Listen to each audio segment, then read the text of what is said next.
show is made by the big noggins at CTW. You know, the Children's Television Workshop.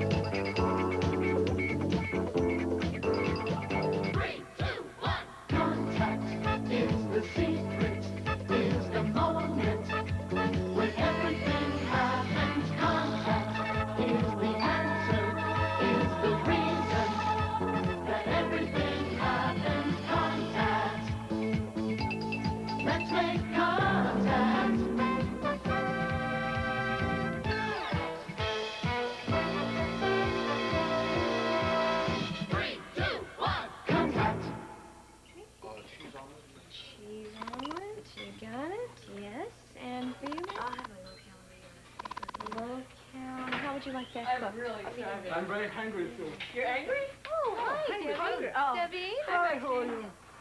Must be a good tape, Mary. Huh? Huh? Must be a good tape. Oh, it's not a tape, it's a radio. Oh, excuse me. I'm really starving. If you're really hungry, you should have one of those. Hero? A what? Hero. Hero. Oh. It's a huge sandwich. Yeah, it's also a French word. Hero. Yeah, but in English, we pronounce the H. Hero. How do you pronounce it in Spanish, Mary? Héroe. You sound just like David. No, Mary's hero is very different from my hero. Do you know what you want? Yes, I'm going to take a roast beef hero. Oui, monsieur. Oh, you speak French. No, I took a course last summer. I can't speak it, but I can recognize a few French words. That's one roast beef. And you, mademoiselle? I like a meatball héroe. Oh, pardon. It's señorita. That's good. You really recognize different languages. It's nothing. Et tu? I'll have a turkey and cheese hero. Gotcha. Let's see. That's one roast beef héros, one meatball héroe, and a turkey and cheese hero. That's great. How would you pronounce hero? How would I say it? Hey, Eddie, that's 3 big boys for table 4. Coming up.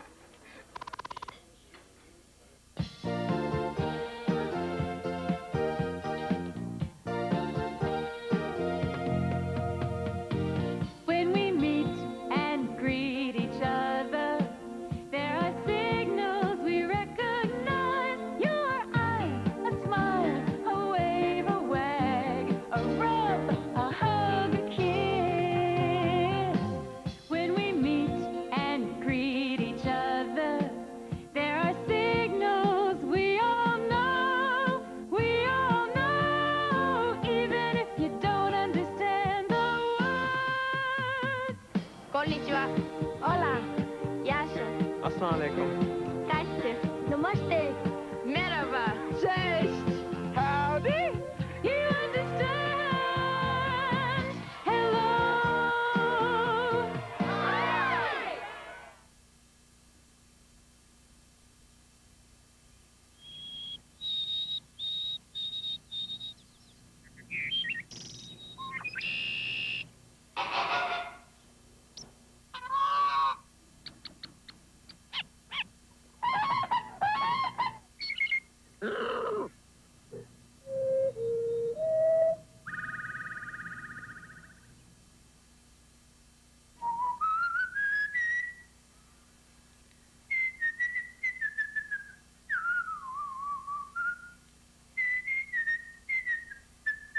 This is Alex. He's an African gray parrot. Alex is taking a break from his work at a university. Northwestern University in Illinois. What's a parrot doing at a university? What do you want? You want to go chair? Alex is being studied by Dr. Irene Pepperberg, an anthropologist.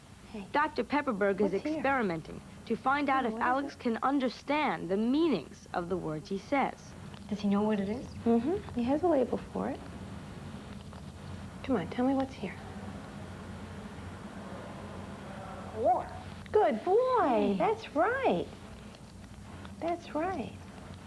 For a parrot, chewing apart a piece of wood is a lot of fun. And He gets the wood as his reward so that there's the closest possible association between the object and its label. What do you mean the label? Okay, he identified the object. He gave a name to the object we were handing him. And that's what we call labeling.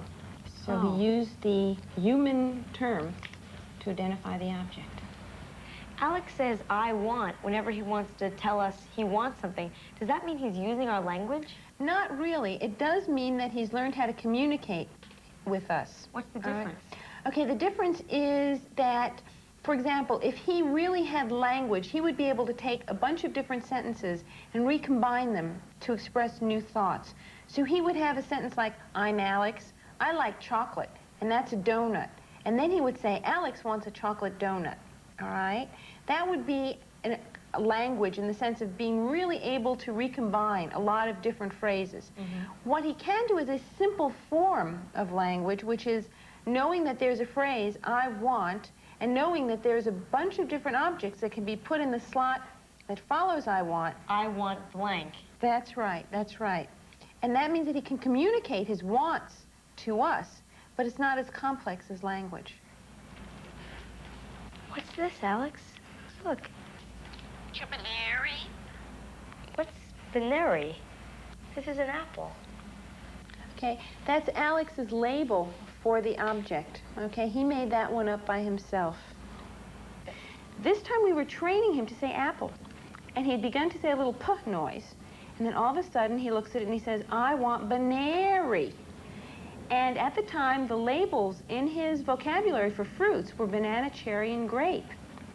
Binary is a combination between banana and cherry. Right, and at the time the apple was red, so it made a lot more sense than for the green one. Like a big cherry. That's right, which tasted a little bit like a banana.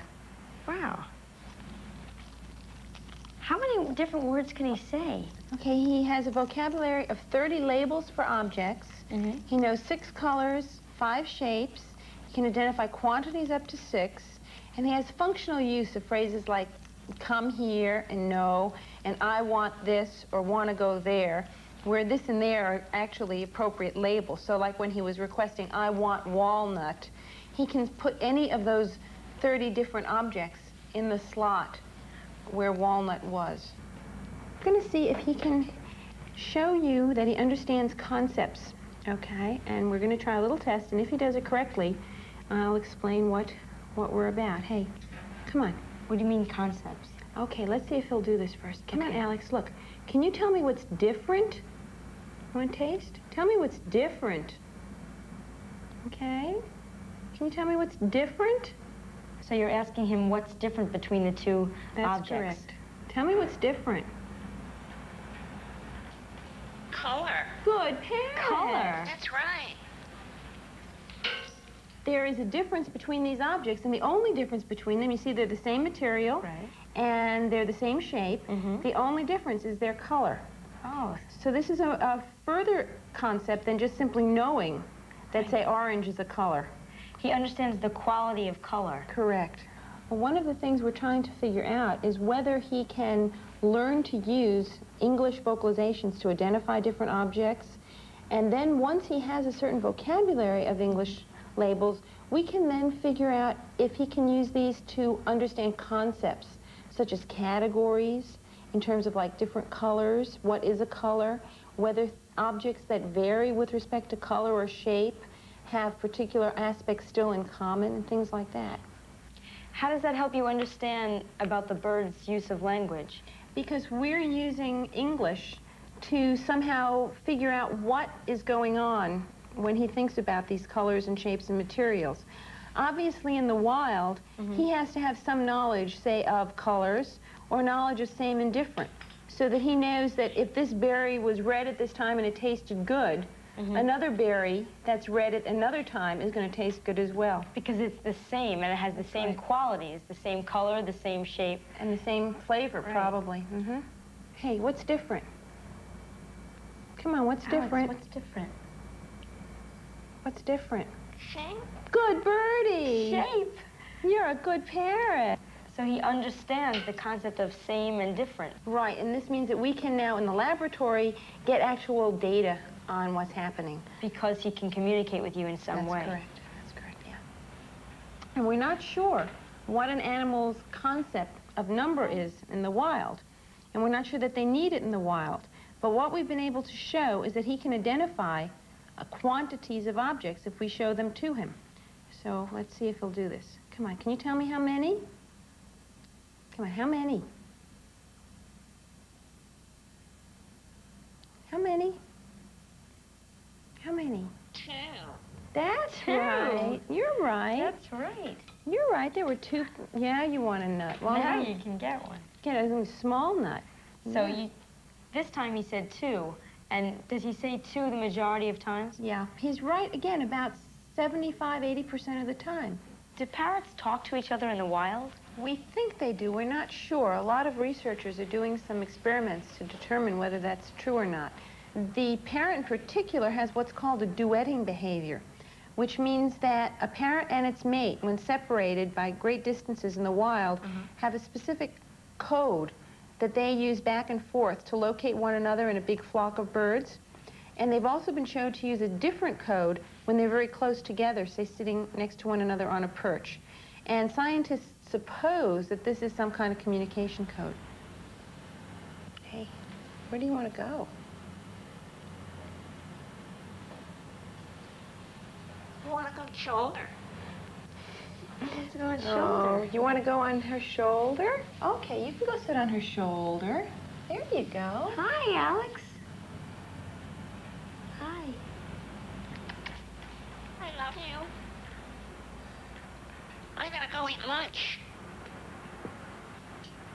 I'll be back in 2 hours, eh?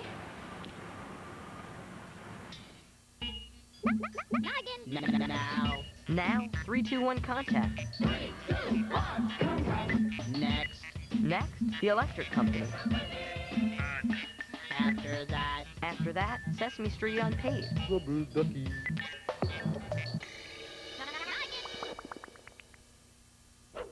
There are all kinds of thoughts. Here's a rather heavy one. Heavy, heavy, heavy. Think heavily. You make the music, we play it on the radio show at Radio Noggin. Let's play it on the big speakers. Log on to noggin.com as DJ Ray streams the slammin' tracks you've made. Now, music with fat beats and smooth rhythms, or smooth beats and fat rhythms, or no beats and no rhythm, it's totally up to you. Come on. Whether you're just kicking back and listening, or using the pro mixing tool to create the music we play, log on anytime to the web radio station totally powered by you. The radio show at Radio Noggin. It's yours. Noggin! Now. 3, 2, 1, contact.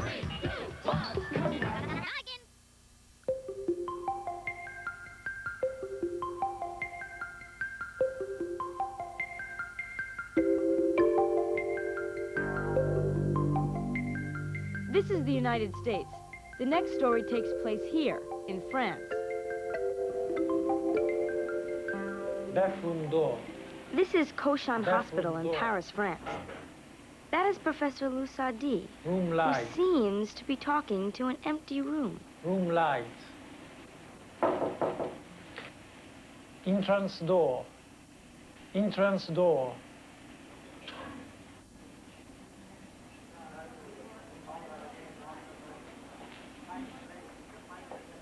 Hello. Hello. Wait a minute. Did this door open all by itself? It doesn't open by itself, but by a motor. But how does the motor work? The motor directs the door. And the motor itself is directed by a computer. And the computer is directed by myself, by my voice. By your voice? Yes. So can you close the door? Yes, it's possible. Entrance door. Entrance door. And as you can see, the door is shut. Wait, so your voice goes into the microphone, and then it goes into the computer, and then the computer tells the motor to open the door? That's yes, right? Indeed, that's right. That's amazing. But why did they put this in a hospital room? It is in a hospital because we have some patients who are disabled, and the computer is very useful for them. So can I try? Oh, yes, indeed. You take the mic. Okay. Entrance door. Entrance door. It doesn't work. Yes, because the computer only recognizes my voice. So I can teach it to recognize my voice. Oh, yes, also. With this device, you can teach the computer your voice. I erase my voice. Yes? I push a button, and you have pictograms. Oh, that board up there. Yes. And then you enter these words. So I say the words when the images come up on the board. Oh, yes. Okay. Closet door. Television. Entrance door. Now you have finished, and Yes? You can try if you want. Yes, I can give an order to the computer? Yes, you do. Okay. How do I do that? When the computer receives the order, it needs confirmation. Thus, you repeat the order twice. So it's making sure that it's the same sound by having you say it twice. Yes, and there is no confusion in the sounds that you introduce into the computer. Closet door. Closet door. Hey, it works. Nice. Television. Television. The TV went on. Yes, it is turned up. Well, I want to thank you very much. And before I leave, I'm going to open the door like you taught me. Yes, we can try again. Entrance door. Entrance door.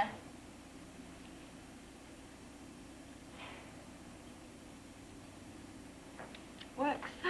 Thank you. Thank you. Bye-bye. Bye-bye.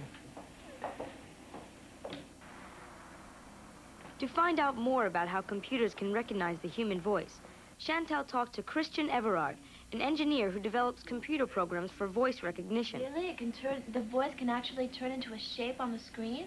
Yes. So, Chantal, when you speak, your vocal cords are making the air vibrate Really? in your mouth. When you put your hand here and say ah. Ah. Oh, yes, I felt the vibration. This vibration is coming into the microphone and is analyzed by this small computer. So, we will go to see an experiment later to recognize the name of the colors. But before, we will see on the screen the shape of the words red and blue. Oh, so now we're going to see on the screen the shapes that the words red and blue make. Yes. I start. Okay. Red, red, Red, red, blue, blue. You see that when I say red and when you say it, it's different. Yes. But when you say red and blue, it's much, much more different. Yes, the two different words have different shapes. Is this the computer that recognizes the names of the colors when you say them? Yes. But before to be recognized, you have to train the computer. Here is a program. Can I put it in? You can. Now you take the microphone and you say the words. Okay. Blue, red. Perfect. So what happens now? Well, the computer, you remember the shape of the words you have seen on the other screen before. The computer has put all these shapes of each word in one memory. And it is in as long as you want. One word, one shape, one memory. So each word has a shape. And now the shape of every word I said has gone into the memory? Yes. So now I can try to give the computer an order? Yes, you can try, and you will see if you recognize your voice. Blue.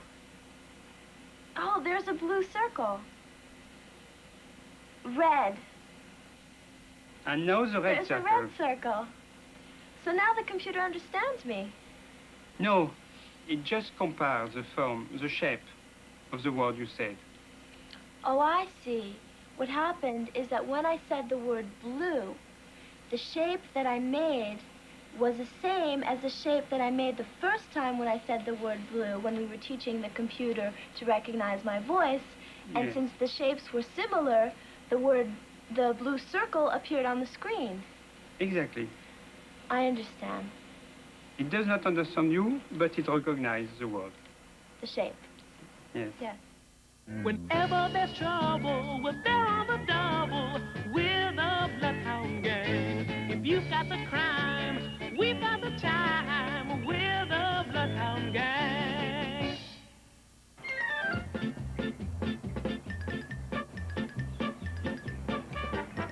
Looks like we got stood up. You sure this is the spot? Positive. It's just Dustin, that bird watcher over there. He's not bird watching. He's car watching. All the guy on the phone said was to meet him here. He'd know us. He said he could always spot a detective. Let's check him out.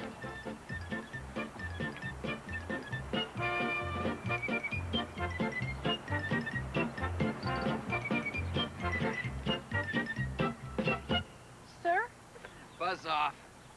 Mr. Jordan? We're from the Bloodhound Detective Agency. I asked for a private eye. They send me a bunch of kids. Small fry, still wet behind the ears. Then you'll want to try another agency, sir. Come on, kids. We'll miss the hopscotch fun. Hold on. 3 pair of eyes are better than 1, huh? Maybe I can use you. For what? Don't you recognize me? Should we? Jim Jordan, the tennis whiz. Hey, I was so fast, the newspapers dubbed me Flash Jordan. I was on my way to the top. I guess all that was before your time, huh, kids? I guess. Then I got hit. Hit and run. Busted leg and all that. I never got my speed back. It blasted my tennis career. Did the police find the car? No. But I've never given up. I've spent years on the hunt. San Francisco, New Orleans, Boston, Chicago, and I'm still on the chase. You figure it's here in the city? I got a call from a friend who spotted it. I took the first flight out of Miami this morning. What kind of car is it? White. Big white limo. Did you say you live in Miami? Yeah. Giving tennis lessons to clucks and gum chewers. You want us to find the white limo? You got it. There must be dozens in town. Just check out the driver. Head shaved like a billiard ball. Just get me the license number and I'll do the rest. Well, how do we get in touch with you? Well, I'll be checking into the Starbuck Hotel at 14th and Bedford. I always stay there when I'm in town. We'll stake out intersections. Well, good hunting, kids. You haven't said a word, Vicky. Why bother checking out his hotel? No, just playing a hunch. What hunch? Let's see what the people at the hotel know about Mr. Flash Jordan. I don't see any hotel around here. Ma'am, can you tell us where to find the Starbuck Hotel? Try the city dump. What? That hotel's been torn down 5-6 years ago. Thanks. That tears it. Mr. Flash Jordan is playing us for chumps. Tennis pro from Miami. I don't buy it. Didn't you notice how pale his skin is? Got it. He ought to be as tan as a baseball man. That's right. He's laying down some kind of a story. He hasn't been in the Florida sun. But why would he give us the name of a hotel that was torn down years ago? Maybe he didn't know. But he says he always stays there. Well, then he's been out of town for a long time. Or out of circulation. Didn't he tell you he could always spot a detective? Well, only someone mixed up with the law would know something like that. A cop? Or a crook? I vote crook. Say he has been out of circulation. In prison? Sure. He's been out on the streets, right? An ex-con. Look!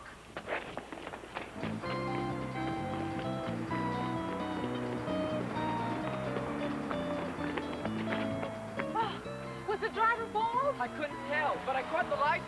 It said Whale, H-Whale. He must have come out of one of those shops. Well, I'll go check. I'll meet you back at the office. I'll see what I can fish out of motor vehicles on Mr. Whale.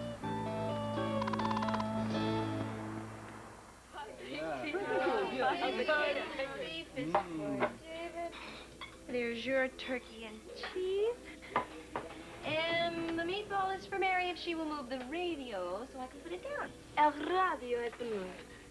I love when you say that. Do it again. Do what again? Say radio. Oh, you mean el radio. How do you do that? I don't know. I just do it.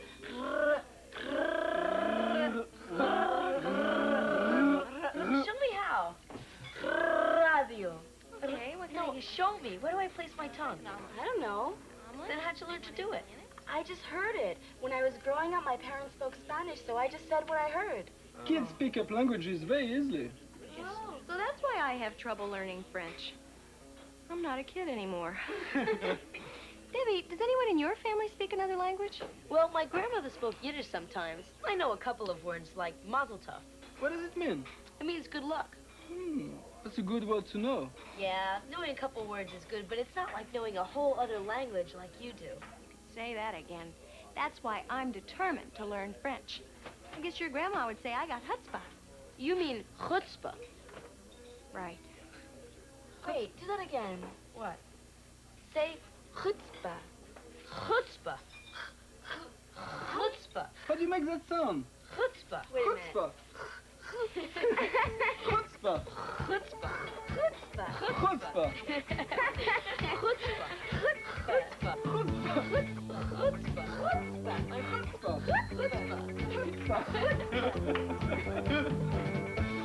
321 Contact is a production of the Children's Television Workshop and FR3.